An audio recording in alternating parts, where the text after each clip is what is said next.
ইজ্জতের দাম। রিমা নামের এক মেয়ে সোশ্যাল মিডিয়ায় নতুন নতুন ট্রেন্ড দেখে মজা পেত। একদিন বন্ধুদের বলা কথায় ভিডিও আপলোড করল, হাসিমুখ, মিউজিক আর একটু নাচ। আপনারা জানেন ভয়ঙ্কর অ্যাসিস্ট্যান্ট। আপনি মেয়ে হলে নিজের ছবি আপলোড করা থেকে বেঁচে থাকুন, খুব সাবধান।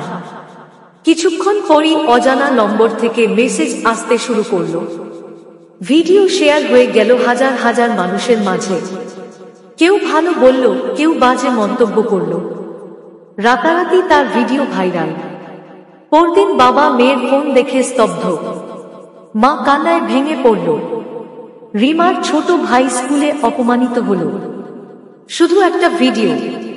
কিন্তু কে জানতো এটাই তার ইজ্জতের কাল হবে।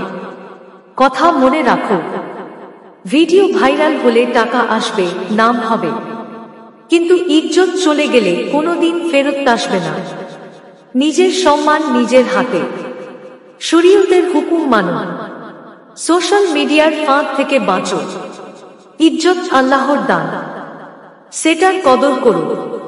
তাই বাবা মায়েদের কাছে আমার বিশেষ অনুরোধ, আপনার ছেলে মেয়েদের সাবধান করুন। আপনারা এটি অপরকে দেখার সুযোগ করে দিন। Thank you from Islam.